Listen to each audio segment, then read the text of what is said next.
ప్రాణాయామానికి ప్రాణాయామం వేరు, ప్రాణాయామ ప్రక్రియలు వేరు. రెండిటికి సంబంధం లేదు. రెండు కూడా మనం ఒకే అర్థంతో వాడతాము. ప్రాణాయామము అంటే రెగ్యులేషన్ ఆఫ్ ద బ్రెత్, అంటే ప్రాణ అపానాలని సక్రమంగా మనం నియమించుకోవటము. ప్రాణము అంటే గాలి పీల్చుకోవడము, అపానము అంటే గాలి బయటికి వదలటము. అపానము అంటే మనం వేరే అర్థంతో వాడతాము, అది కరెక్ట్ మీనింగ్ కాదు. ప్రాణము అంటే లోపలికి తీసుకోవటం, ఉచ్ఛ్వాసము నిశ్వాసము. ఉచ్ఛ్వాస నిశ్వాసాల కన్నా కూడా ప్రాణాపానం అనేది ఇంకా మోర్ సైంటిఫిక్. ప్రాణము అంటే లోపలికి తీసుకునేటటువంటి శక్తిని ప్రాణము అంటాము. లోపల దాన్ని మనం బయటికి వదిలేటటువంటి శక్తిని అపానము అంటాము. ఈ ప్రాణాపానాలు సక్రమంగా జరిగితేనే శరీరం తాలూకు సమతుల్యత అనేది ఉంటుంది. అది ఉచ్ఛ్వాస నిశ్వాసాల ద్వారా మనకు జరుగుతూ ఉంటుంది. అపానము అంటే అర్థం ఏంటంటే శరీరానికి ఏదైతే అక్కర్లేదో అంతటినీ కూడా శరీరం ఇమీడియట్గా బయటికి విసర్జించేస్తుంది. అప్పుడు శరీరంలో ప్యూరిటీ ఉంటుంది. శరీరంలో లంగ్స్లో కానీ, లివర్ దగ్గర కానీ, ఇంటెస్టైన్స్లో కానీ, ఎక్కడ ఏ శరీర భాగంలో కానీ ఎక్కడ ఏ టాక్సిక్ మెటీరియల్ ఉండదు. ఈ అపాన శక్తి అనేది మనలో సరిగ్గా పనిచేయకపోతేనే చాలా మనలో పేరుకుపోయి బాడీ అంతా టాక్సిక్ అయిపోయి అనారోగ్యానికి దారితీస్తుంది. ప్రాణం అంటే ఏంటంటే పైనుంచి ఉండేటువంటి ప్రాణశక్తిని మనలోకి తీసుకోవడం ఉచ్ఛ్వాసం ద్వారా. సో సింపుల్ ఏంటంటే ఉచ్ఛ్వాస నిశ్వాసాల రెండింటి మధ్య సమానత్వాన్ని సాధించుకోవటమే ప్రాణాయామం. మిగతా అన్ని ప్రాణాయామ ప్రక్రియలు. ఈ ప్రాణాయామం చేయడానికి చాలా సింపుల్ అండి. మొట్టమొదటి అసలు యోగం అంటే ఏంటి తెలియదు, ప్రాణాయామం అంటే ఏంటి తెలియదు అనుకునేటటువంటి వాళ్ళు శుభ్రంగా కంఫర్టబుల్గా మఠం వేసి కూర్చుని, వీలైతే కింద కూర్చుని, తివాచి ఏదేసి కింద కూర్చుని, వీలు కాకపోతే మీ ఇష్టం. తర్వాత దానికి కండిషన్స్ ఏమి లేవు. నిటారుగా వెనుమక ఎప్పుడు నిటారుగా పెట్టుకుని, తల కిందకి కానీ పైకి కానీ కాకుండా పర్పెండిక్యులర్గా ఎలా పెట్టుకుని, సింపుల్ ప్రాక్టీస్ ఏంటంటే గాలిని తను ఉద్దేశపూర్వకంగా పీల్చుకోవాలి. ఇంతవరకు మనం పీల్చుకోవట్లేదు గాలి, అది నడుస్తుంది. ప్రాణాయామంలో మొట్టమొదటి మనకు అర్థం కావాల్సిన పాయింట్ ఏంటంటే మనమేం గాలి పీల్చుకొని మనమేం గాలి వదిలిపెట్టట్లా. అదే లోపల ఏదో శక్తి ఉంది, అది గాలి తీసుకుంటుంది, అది గాలి వదిలిపెడుతుంది. అందులో మన ప్రమేయం ఏం లేదు. మన ప్రమేయం పెడితే మనం 5 నిమిషంలో చచ్చిపోతాం మనం. ఈ ప్రాణాయామాలు, ఈ ఉచ్ఛ్వాస నిశ్వాసాలు కానీ మన చేతికి అప్పగించి భగవంతుడు నువ్వే గాలి పీల్చుకుని నువ్వే గాలి వదిలిపెట్టంటే భూగోళం మీద ఎవ్వరూ నిమిషం తర్వాత ఎవరు భూగోళం మీద నిలబెట్టరు. లోపల అది అప్రయత్నంగా జరుగుతుంది. ప్రాణాయామంలో ఏంటంటే అప్రయత్నంగా ఏదైతే జరుగుతుందో దాన్ని మనం ప్రయత్నపూర్వకంగా గాలి మనం తీసుకోవాలి. లోపలికి తీసుకునేటప్పుడు ఏం చేయాలంటే ప్రశాంతంగా కూర్చుని మనం కొంచెం గాలి ఎక్కువ తీసుకోవాలి, మరీ ఎక్కువ కాదు. ఎంతవరకు తీసుకోగలమో దానికన్నా కొంచెం ముందే ఆఫ్ చేయాలి. తర్వాత అంతసేపు మనసు దాని మీద పెట్టి నెమ్మదిగా మళ్ళీ గాలి నెమ్మదిగా బయటకు వదిలిపెట్టాలి. ఎంత గాలి మనం తీసుకున్నామో దానికి 2 times గాలి వదిలిపెట్టాలి బయటికి. అది ముందు ప్రాక్టీస్ చేయాలి. ఈ సింపుల్ ప్రాక్టీస్కే మీకు మొత్తం వస్తుంది. ఎప్పుడు ప్రాణాయామం చేయనటువంటి వాళ్ళు కళ్ళు మూసుకుని ఏం చేయగల, ఈ ముక్కు ఇదంతా చెప్పట్లేదు నేను, కళ్ళు మూసుకుని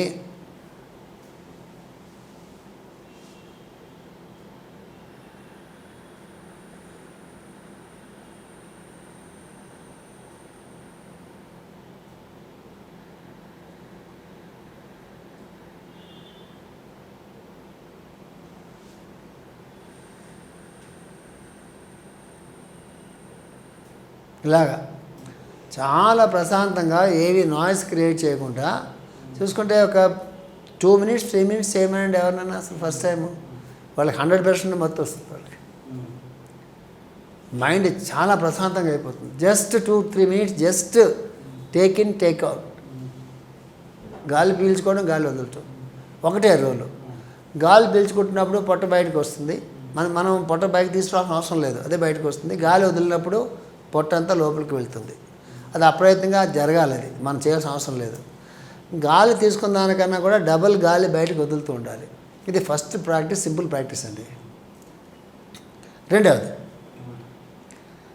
రెండవ ప్రాక్టీస్ అంటే అనులోమ విలోమ ప్రాణాయామం. అనులోమ విలోమ ప్రాణాయామం అందరికీ తెలిసిందే, నేను మళ్ళీ రిపీట్ చేస్తున్నాను.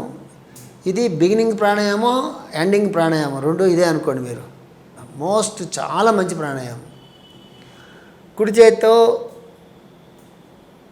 కుడి నాస్ట్రిల్ మూసి ఎడం చేత్తో గాలి పీల్చుకుంటాము, దీంతో వదులుతాము.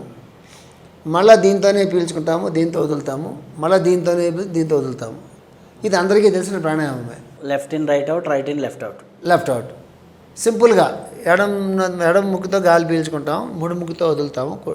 మళ్ళీ అదే కుడి ముక్కుతో గాలి పీల్చుకుంటాము, ఎడం ముక్కుతో గాలి వదులుతాము. ఇది అందరికీ తెలిసిన ప్రాణాయామం. నాడీ శోధన అంటారు, సూర్యచంద్ర నాడీ భేదన ప్రాణాయామం అంటారు, అనులోమ విలోమం అంటారు. ఇది చాలా గొప్ప ప్రాణాయామం. దీన్ని చాలా ప్రశాంతంగా చేయాలి. ఎంత ప్రశాంతంగా చేస్తే అంత యోగ స్థితిలోకి మీరు వెళ్ళిపోతారు. ఎంత ప్రశాంతత. దాని టెక్నిక్ ఏంటంటే గాలి పీల్చుకున్నప్పుడు స్ట్రైట్గా గాలి లోపలికి వెళ్తుంటే తీసుకోవాలి. అంటే ఒక స్ట్రా పెట్టి ఒక బాటిల్లో గ్లాసులో ఏదైనా డ్రింక్ వేసి స్ట్రాతో పీలిస్తే మీరు ఎట్లా పీలుస్తారు? స్పీడ్గా కాకపోయినా స్ట్రైట్గా వెళ్తుంది అది. అలాగా ఈ చేసినంతసేపు మీరు ఈ విశ్వాసంతో పాటు ఇలాగ జర్నీ చేయాలి. ఇటుపక్క జర్నీ చేయాలి, భ్రూ మధ్య పక్క జర్నీ చేయాలి.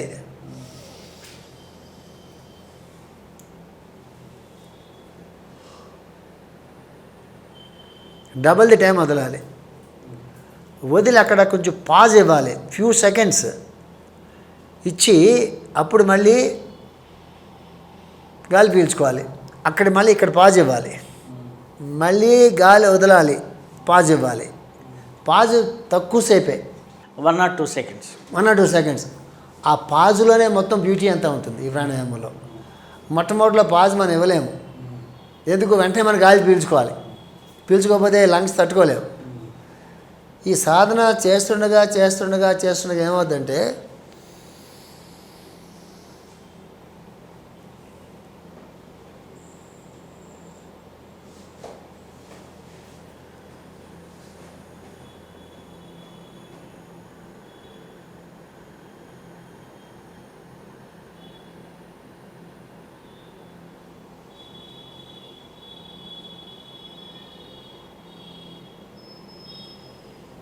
ఆ పాజ్ 2 చోట్ల ఇస్తాను చూసారా?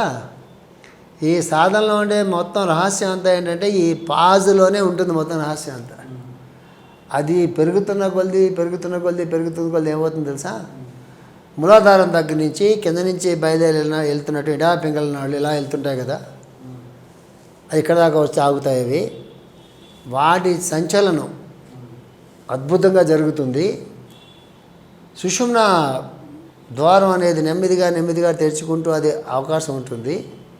దీన్ని గంగా, యమున, సరస్వతి 3 నదులుగా చెప్తారు. ఎవరైతే ఈ ప్రాణాయామాన్ని ప్రతిరోజు చేస్తూ ఉంటారో, మీరు అబ్జర్వ్ చేస్తే ఈ ప్రాణాయామం చేసిన తర్వాత నా గొంతు మారింది చూడండి.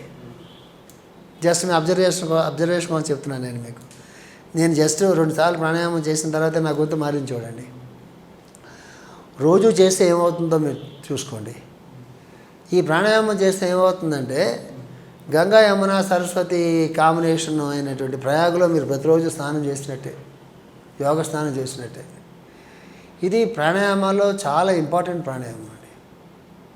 ఇది రెండో ప్రాణాయామం, చాలా సులువైన ప్రాణాయామం అండి. కానీ సులువు కూడా కాదండి. గాలి పీల్చుకున్నంతసేపు మీరు ఊర్ధముఖంగానే వెళ్ళాలి, గుర్తుపెట్టుకోండి.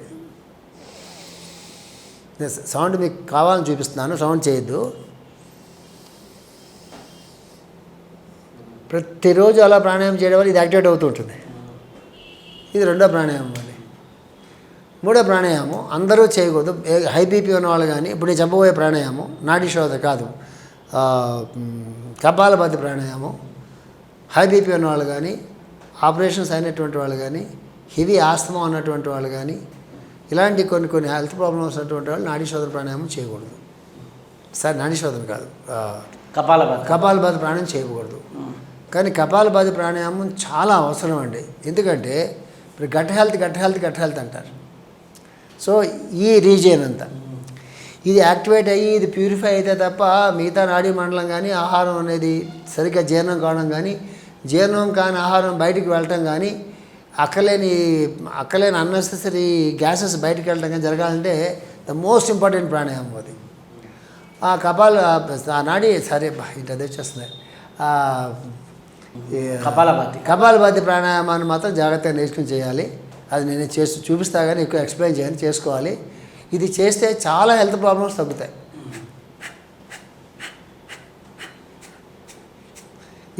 ఇందులో చేయకూడదు ఏంటంటే చాలామంది కపాలభాతి ప్రాణాయామం చేసేటప్పుడు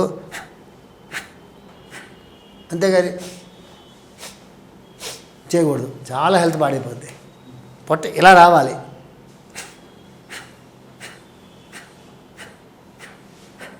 అంతేగాని పొట్ట పైకి రాకూడదు. అది ప్రాక్టీస్ చేయాలి, షార్ట్ టిప్ చూసుకోవాలి పెట్టుకొని. ఈ కపాలభాతి ప్రాణాయామం చేసినందువల్ల ఎంత మేలు జరుగుతుందంటే శరీరానికి, రోజుకి 3 నిమిషాలు చాలండి, 5-10 నిమిషాలు అక్కర్లేదు చేసుకుంటే చాలా హెల్త్ ప్రాబ్లమ్స్కి సొల్యూషన్ వస్తుంది.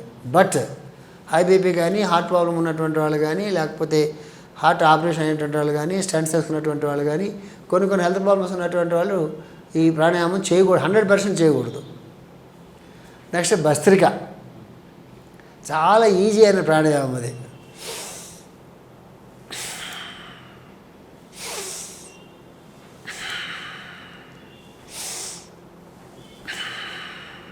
ఏంటి కష్టం దాంట్లో? అదే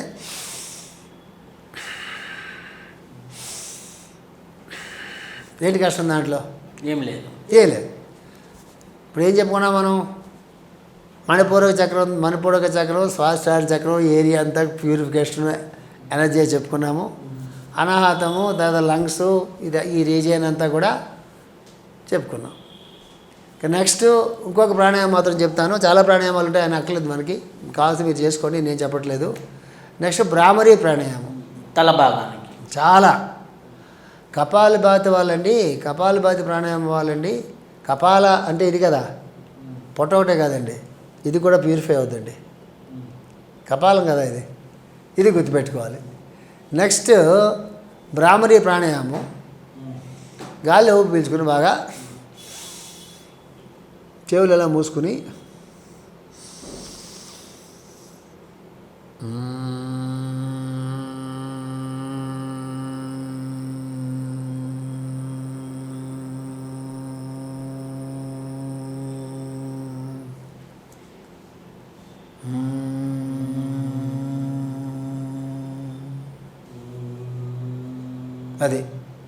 అది రోజు ప్రాక్టీస్ చేస్తే మెడిటేషన్కి ముందు కానీ భ్రామరీ ప్రాణాయామం చేసుకొని ఎవరైతే మెడిటేషన్ చేసుకుంటారో వాళ్ళు మెడిటేషన్లోకి చాలా ఈజీగా వెళ్ళగలుగుతారు. అంతేకాక ఈ బ్రెయిన్ సెల్స్ ఉంటాయి కదా, అవి మొత్తం యాక్టివేట్ అవుతాయి. ఇది సింపుల్గా ఎక్స్ప్లెయిన్ చేస్తున్నారు. మొట్టమొదటి మామూలు ప్రాణాయామం చేసుకోండి, గాలి పీల్చుకొని గాలి వదులుకోండి. 2 అల్లోమిలోం ప్రాణాయామం చేసుకోండి. 3 కపాలభాతి చేసుకోండి. 4 ఏమో భస్త్రికా చేసుకోండి. 5 భ్రామరీ ప్రాణాయామం చేసుకోండి. రోజుకి 2 చేసుకోండి, ఎక్కువ అక్కర్లే. 5 ఒకరోజు చేసిన అవసరం లేదు. ఏమీ లేదు, ప్రశాంతంగా కూర్చొని గాలి పీల్చుకుంటూ గాలి వదులుతూ మనసంతా దాని మీదే పెట్టండి. Enough. It is so simple. మిగతా ప్రాణాయామాలు చేయకపోయినా పర్వాలేదు, ఇంట్రెస్ట్ ఉంటే చేసుకోండి. అది నేను వద్దని చెప్పట్లేదు. ఇది ప్రాణాయామం గురించి. నెక్స్ట్